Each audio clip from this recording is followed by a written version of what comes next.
Hey everybody, Tim Albrecht here. And before we jump into today's episode, I have to take a minute to let you know about an incredible offering that makes up a huge portion of your financial pharmacist. And that is our fee-only comprehensive financial planning services. Now, I remember feeling lost and frustrated after graduating from pharmacy school. I was buried under $200,000 of student loan debt. And while I was making a six-figure income as a pharmacist, I felt as if I was living paycheck to paycheck. I knew I wanted to save for retirement, fund my children's college savings accounts, build wealth, and so much more, but I did not know where to start. The truth is, it doesn't have to be this way. With more than 230 clients in 40 plus states, our team of highly trained certified financial planners is experienced in offering an honest, education-focused approach to financial planning that is customized to help you, the pharmacy professional, feel confident in your walk towards living a truly wealthy life. So whether you are a new practitioner wading through six figures of debt, a seasoned pharmacist, or are approaching retirement, our financial planning services are designed to meet your needs and goals. To learn more about YFP Financial Planning Services and to book a free discovery call, visit yfpplanning.com. Again, that's yfpplanning.com. If something does happen, right, if you lose a job, if you miss out on work for some period of time, or someone needs to cut back on hours, you have a lower risk of defaulting on those payments because you've set yourself up for success from the beginning. It's not perfect. You're not paid down all that debt going into it, but you're getting that home a little bit sooner, and you've got this cushion built in that may help you out. You're listening to the Your Financial Pharmacist podcast, a show all about inspiring you, the pharmacy professional, on your path towards achieving financial freedom. Hi, I'm Tim Albrecht, and today I welcome back to the show Nate Hedrick, the real estate RPH, to discuss strategies for buying a home with student loans. We talk about the decision to rent versus buy, questions to ask yourself to know when you are ready, and 3 strategies to consider when making the decision to buy with student loans. Before we jump into today's episode, I want to invite you to a free upcoming Zoom webinar on June 9th at 8:30 p.m. Eastern, all about investing beyond the 401k, 403b, led by Tim Baker, Certified Financial Planner and YFP Director of Financial Planning. Pharmacists often ask us what to do after maxing out employer-sponsored retirement accounts, such as a 401k, 403b, or TSP. And during this webinar, Tim will walk you through how to prioritize your investments and other investment vehicles that you can leverage, like an HSA, brokerage accounts, and IRAs. If you attend this webinar live, you'll be entered for a chance to win the Baker's Dirty Dozen Premium Pro Package that includes a copy of the books Baker's Dirty Dozen and the Pharmacist Guide to Conquering Student Loans, as well as access to an investing mini course taught by author Joe Baker. You can register for the webinar at yourfinancialpharmacist.com/max. Again, that's yourfinancialpharmacist.com/max. Nate, welcome back to the show. Hey, Tim, great to be here. It's been so fun to hear you and David on the Real Estate Investing podcast as hosts. I shared with you before we hit record. I've enjoyed being a fan of the show. Love hearing other pharmacist stories about the real estate investing journey. So kudos to you and David on the work that you've been doing there. That's not what we're going to talk about here today, though. I want to bring you on as a guest in your role as the real estate RPH, someone who has expertise on the home buying side, also being a real estate agent. So we can dig into the topic that I think is front of mind for so many pharmacists out there, especially in this real estate market. And that is buying a home while still dealing with student loan debt. So Nate, before we jump in, I think folks, if they've listened to any of the news lately, they know the chaos that is the real estate market right now. But just give us a quick pulse from what you're seeing in your market in Cleveland, and obviously as an agent and helping other pharmacists. Yeah, absolutely. And thanks. It's been really fun getting started with the podcast. And David and I are having a blast meeting all these great pharmacists, doing real estate investing, and it's been a really fun time. So, but yeah, the market right now is obviously a big seller's market. There's very low inventory. The interest rates are low, so it's driving up people that want to buy because money is cheap. And so we're seeing a lot of bidding wars. Houses come on the market and there's 10 or 11 offers by, Saturday afternoon, and people are looking for highest and best by Sunday evening. And so it's a bit crazy. It's nice when I'm working with my sellers. I had a listing that was on the market, I think, 2 or 3 days, and then we got a full price ask. So it's really nice to have listings, but my buyers, it's a lot of work. We're doing a lot of offers that include escalation clauses, which bump up the price, and appraisal gap coverage, and all kinds of crazy stuff. I was thinking about you last week, for agents that are obviously working with the buying and the selling side, like what a difference of Right. just, effort, of course, and work, but also, on one end, you might be working with somebody who's putting in one offer that is one of 10, 15, 20 offers. On the other end, it's like, keep them coming, keep the offers coming, and we're going to react, to the best one. Yeah, I had a physician client, two young physicians, new residency here in Cleveland. They're moving from DC back to Cleveland. Mm-hmm. And I think we ended up looking at, it had to be 60 houses. It was the most I've ever seen with one client. And there's other real estate agents that are listening that are probably like, that's not a lot. But for me, that was a ton of houses. We would do one offer every week and one offer every weekend. So 2 a week at least. It took us 10 or 11 houses or 10 or 11 offers to get to get something accepted for them. But they've got a great house. It just took a ton of effort to get them there. Yeah, persistence for sure. So let's talk about home buying and student loans. Our audience knows well that pharmacists today are facing big mounds of student loan debt. $175,000 is the median indebtedness for a pharmacy graduate in 2020. Hopefully, we'll be getting the 2021 data here soon, but I think we know where that number is going to be going. And we often hear from folks in the YFP community, as well as prospective financial planning clients of ours at Your Financial Pharmacist Planning, that pharmacists are often trying to juggle several competing financial priorities, which really, of course, depends on the person, right? Could be buying a home, paying down debt, investing, saving for retirement. The list goes on. And what we often do when it comes to comprehensive financial planning is we're working with clients to help them determine their financial and their life goals and to ultimately develop and establish a plan to help those individuals reach those goals. So when we talk here about student loan debt, obviously one big goal that we hear from many folks in the community, a big barrier is I want to get a home, but I've got all this student loan debt, and when is the right time? And so I think there's this question of, is there a best time? What are the different options that are out there? So Nate, high level, what do you think of is kind of the buckets or strategies that folks may be thinking about when it comes to buying a home while also focusing on student loan repayment? Yeah. And I think this is, regardless of the market, right? There are three main options for what this looks like. And you do this in a buyer's market or a seller's market. But, option one is kind of I want everything now, right? Buy a home ASAP. Go ahead and just do it. Mm-hmm. Option two would then be the opposite of that, where you're paying down all your debt first and then you buy a house. And that's like the very Dave Ramsey approach. And then there's option three, which we'll talk a lot about, I think, as we go through this, but that's kind of what I call the hybrid approach, where you're looking at getting rid of the bad debt first and then going ahead and purchase that home, even though you've got some of those student loans in place. And we'll talk through those details. So we will dig into each of those strategies. First things first, you have to decide if it's renting, is it buying, what's the best move for you going forward? And really, if you do choose to buy a home, knowing whether or not you're ready and being prepared to do so. So Nate, just some initial thoughts on how can someone determine if they are ready to buy a home?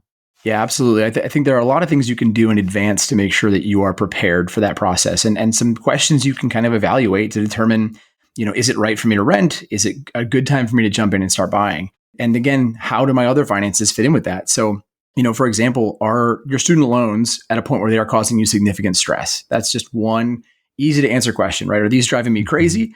Are they the thing that I can't stop thinking about? Or is it that I need to go buy a house first? And if your answer to that question becomes, absolutely, I got to get rid of these student loans, it's the thing that's killing me, maybe you need to wait on that house purchase. And so questions like that can help you start to figure out where are your priorities.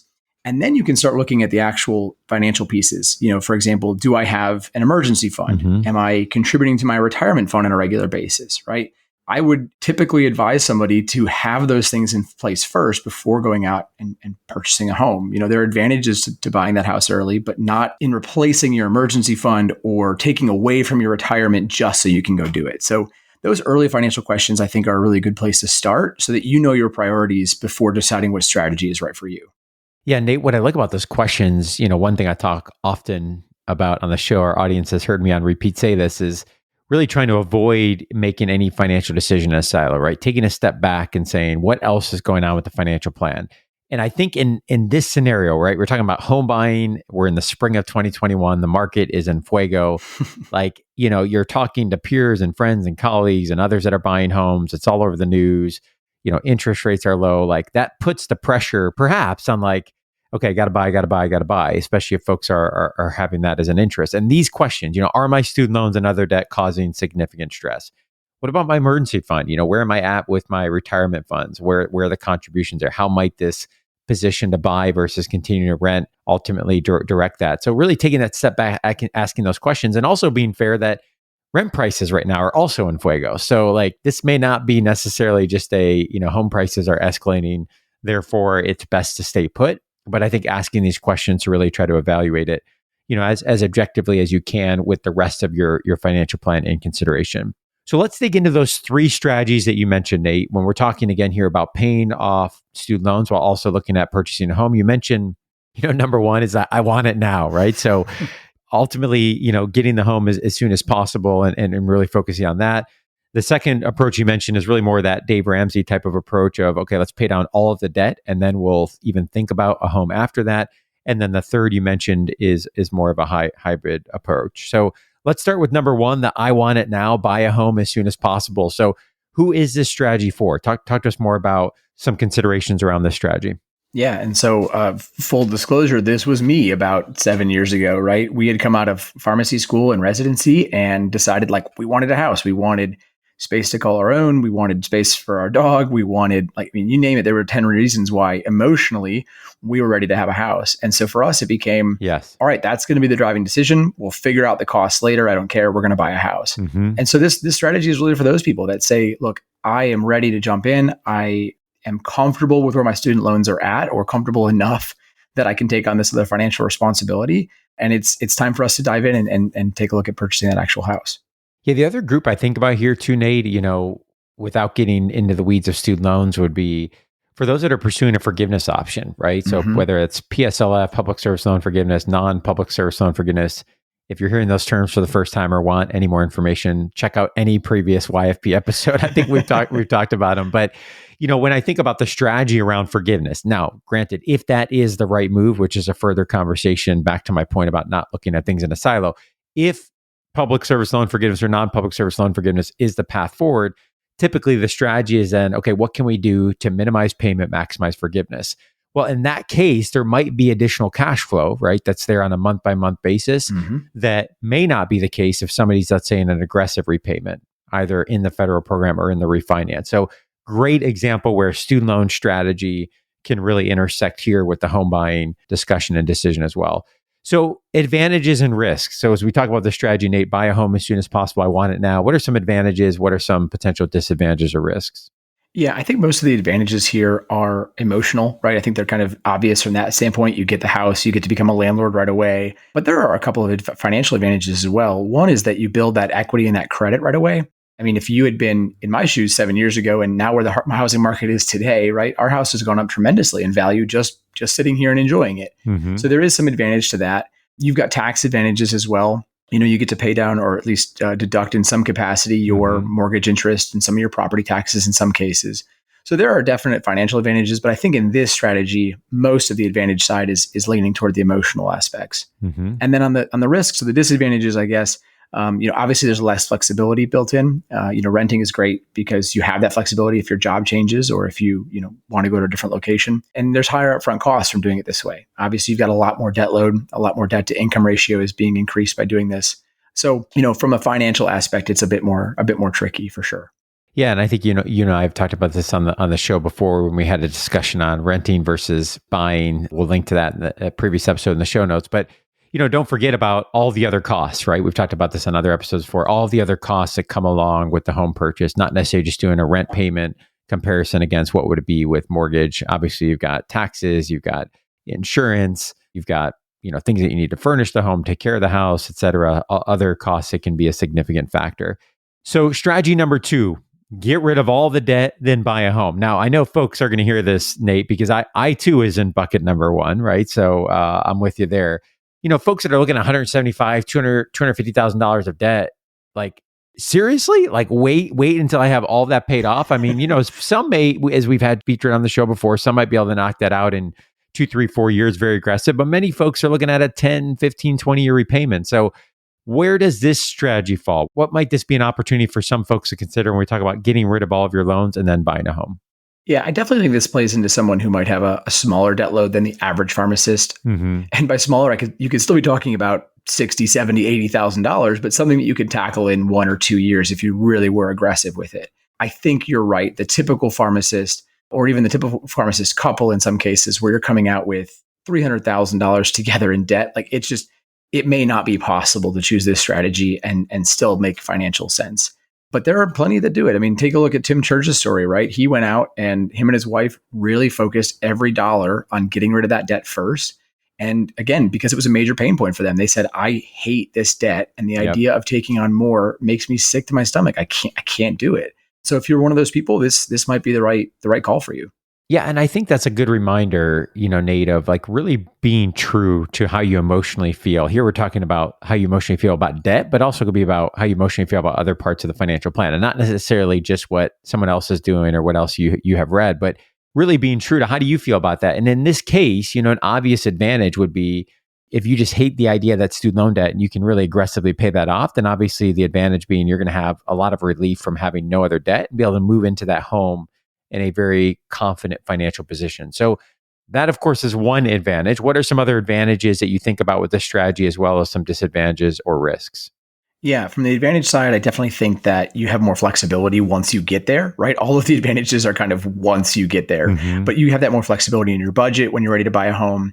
You've got greater cushion. You can make bigger mortgage payments, especially if something unexpected comes up. So I know a couple of physician and pharmacist friends who are looking at methods like this where they want to get rid of their debt first so that one of them can cut back on their hours and they can still afford that home that they want to purchase. So there are definitely, it provides more flexibility, but again, a lot of those advantages don't kick in until you paid off that debt. So you're kind of sitting on the disadvantages until that point.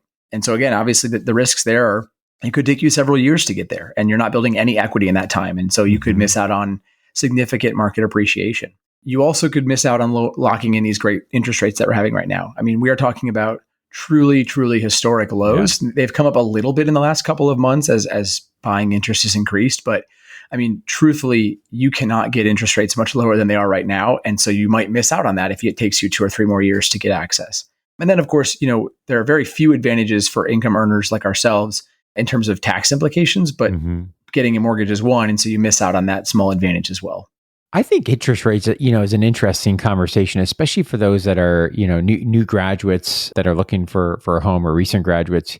Nate, it feels like, even though I graduated 2008, you were a few years after that, like we've been in a historically low interest rate period, right? So I don't feel like I have an appreciation. Like when we say historically low rates, it's like, yeah, they are relative to where they've been, but they were still really good, just a couple of years ago. Before that, we were talking about historically low rates that were there as well. So we don't have the perspective. Like go talk to, my parents, or go talk to my grandparents, and you hear stories of double digit, interest rates and other things. So definitely an important consideration, but I think it has become, somewhat of a norm that we've been used to here more recently. But who knows where that will go here in the next year or so. Definitely. Third strategy you mentioned, Nate, is a little bit more of a hybrid approach. So what do you exactly mean by that? Yeah. And so this is one that I really advocate for, which is really getting your financial house in some sort of order and then going off and purchasing that home. So it's not paying down everything, but it's also not just jumping in head first. What this looks like is getting those student loans either refinanced or into a student loan forgiveness program or under some sort of control, getting rid of the other bad debt that you might have, credit card debt, for example. Getting rid of that stuff first, the things that are really going to outpace any of the advantages you get with purchasing a home. And once you've got that in line, you've saved up a sizable down payment so that you're avoiding things like PMI or any sort of, getting rid of your emergency fund. Then you go forward and purchase that home. So it's really about maximizing the benefits, minimizing the risks, and trying to balance that out. Yeah, this really intrigues me, Nate, and I wish I would have had you in my ear back in 2009, because I think what resonates with me with this strategy is, I went into the buy a home ASAP. And I think with just a little bit more time, if I would have been able to really better understand, like, what are all of my student loan repayment options and what is the best fit for Jess and I in this repayment journey, And when I think about this, I think about locking in your strategy, right? So it doesn't mean here, as you've articulated, it doesn't mean you're debt free before you're purchasing a home. That was number two. Mm-hmm. But we've got a game plan, and we know exactly what that game plan is, and we've considered other parts of the financial plan. So whether that's refinancing, whether that's loan forgiveness, whether that's some other plan, we know what that's going to look like month to month. We know what the total amount is going to be paid, or total amount that also may be forgiven, and a forgiveness plan. And so now we can put in that one puzzle piece of the plan of the student loans, so we can then start to move these other puzzle pieces like the home in around it, right? But we're not moving into the home purchase decision still wondering like what is the student loan plan? What might this look like? We talk often on this topic, webinars and speaking events and other things. And I often will show a slide and a chart that shows for a pharmacist coming out with $150,000 or $200,000 of debt. If they choose option A, B, C, D, or E when it comes to student loan repayment, whether that's forgiveness or non-forgiveness, federal or private, there's a big difference that can happen on a monthly payment basis, as well as what's paid out over the life of the loan. So if that's a question mark, and you haven't evaluated those options, I think it's really difficult to know where does that home piece fit in around that if the payment and what that's going to look like on a month-to-month basis is still somewhat unknown. So talk to us then, Nate, about the advantages and disadvantages of this strategy when it comes to this hybrid approach of paying down student loans and having a strategy while also moving forward with the home buying. Yeah, I think this really tries to play into the advantage. It really ups the advantages where it can, and then it kind of disengages those risks wherever it's possible. So, for example, you've got that feeling of relief because you're going to have the student loans under some sort of control, right? They're not going to be gone, but maybe you've refinanced them down to 3% now, and now okay, this is basically like inflation money. I have my payment. I got to figure that out every month.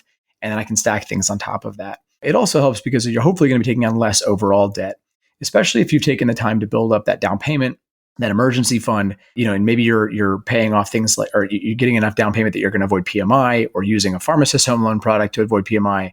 All of those things are going to help you in taking on less overall bad debt. So those big advantages. And then again, kind of the ultimate is that if something does happen, right? If you lose a job, if you miss out on work for some period of time, or someone needs to cut back on hours, you have a lower risk of defaulting on those payments because you set yourself up for success from the beginning. It's not perfect. You're not paid down all that debt going into it, but you're getting that home a little bit sooner, and you've got this cushion built in that may help you out. The disadvantages is obviously this still could take time, right? You could still take 2 years to approach this hybrid model where it makes sense. I like to think that you can pull this off in probably a year and a half, because really, truly getting that down payment saved up in that time should be doable, especially using like a pharmacist home loan product. But you are waiting. It's not getting the house tomorrow. It's giving you a little bit of time still.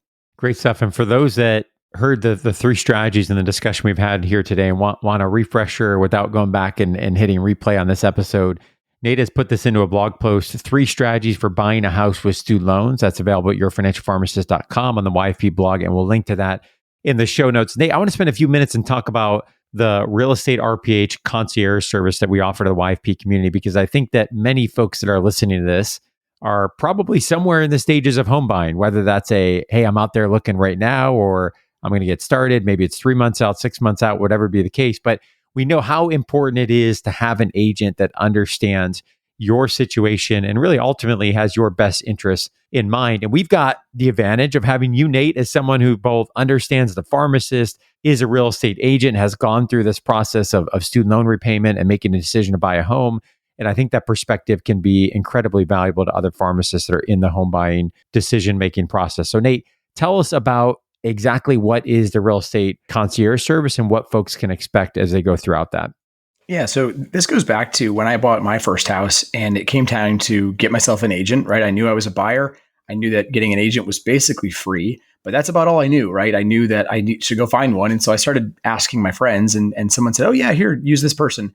And they were fine. They did their job okay. But as I learned more about real estate, becoming an agent, working with clients, I realized there was a lot of things that they could have done differently and that I wish I would have known as a buyer from the beginning. And so I said, we can improve that for other people. Let's go out and do that. And so what I do is I actually connect with potential buyers, with pharmacists like yourselves, or with anybody that's looking to purchase a home anywhere in the country.